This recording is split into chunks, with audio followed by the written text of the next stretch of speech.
L'assurance dommage ouvrage, à quoi elle sert?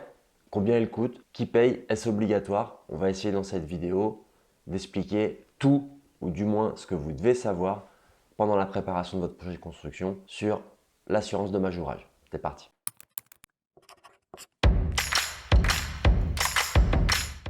Alors, d'un point de vue juridique, il y a une définition.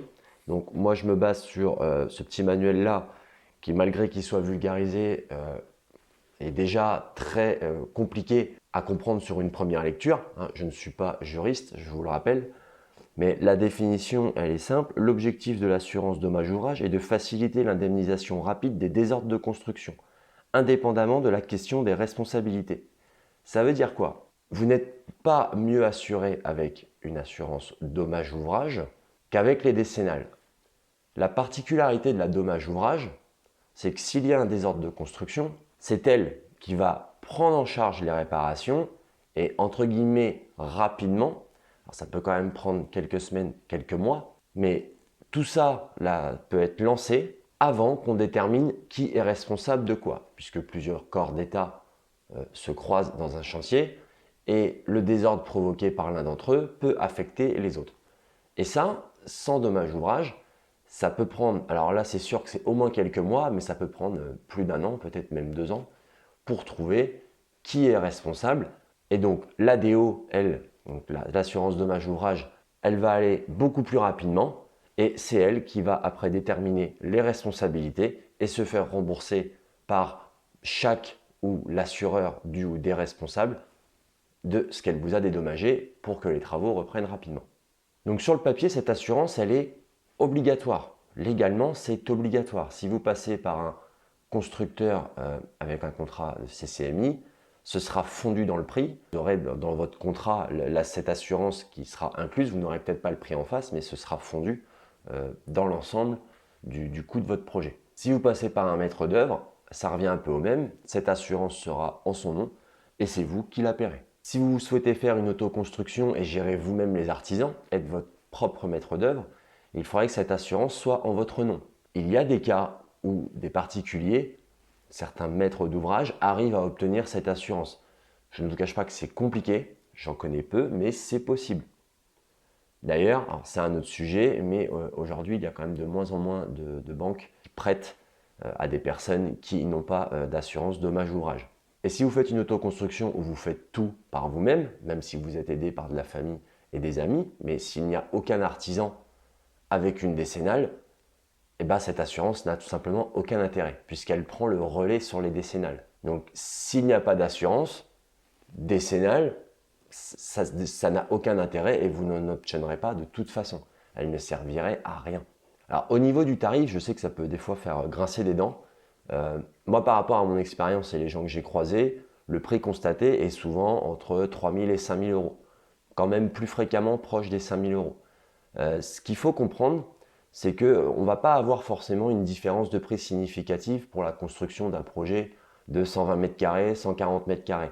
Les caractéristiques du projet n'interviennent pas tant que ça dans le prix finalement, sauf si on sort carrément d'un cadre particulier au niveau architectural ou vraiment une maison énorme, on va dire, qui fait intervenir beaucoup de personnes.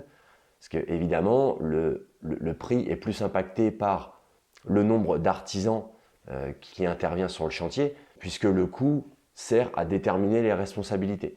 Donc évidemment, vous allez entendre, et je suis plutôt d'accord avec ça, ça sert à rien.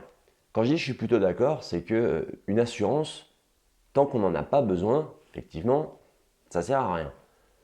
Mais le jour où il y a un pépin, et là on parle de vrai pépin, puisque cette assurance prenant le relais sur les décennales, on est bien sur une utilisation d'assurance qui intervient sur des désordres pris en charge par les décennales. Je vais prendre un exemple, au bout d'une semaine, vous vous rendez compte que tous vos joints de carrelage, ils sautent, parce que mal dosé, parce que mal fait, enfin, peu importe la raison finalement. C'est un désordre esthétique, il n'y a aucun danger, ça n'empêche pas d'habiter dans la maison. Clairement, vous avez beau avoir toutes les assurances, là ce sera pour votre pomme, ce sera à vous de refaire les joints ou de rappeler un carreleur. Mais il n'y a rien qui fonctionnera pour un désordre léger comme ça esthétique. Mais ce que je veux vous dire par là, c'est que moi aujourd'hui, je n'ai pas envie de vous dire non, la prenez pas, oui, la prenez pas. Moi, je veux que vous ayez des informations claires sur son utilisation et à quoi elle sert. Après, à chacun de placer son curseur entre le risque et le budget de cette assurance. Évidemment, il y a des projets où il y a plus de risques de malfaçon que d'autres. Ça va dépendre aussi du terrain.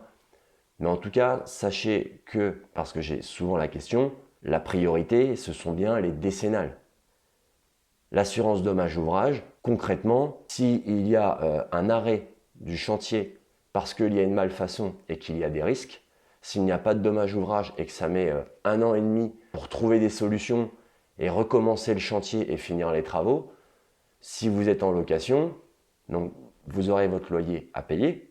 Si vous avez déjà acheté le terrain et que la maison est hors de hors d'air, donc on est à peu près à ce stade-là, à on va dire à 70%, 75% du budget de notre projet.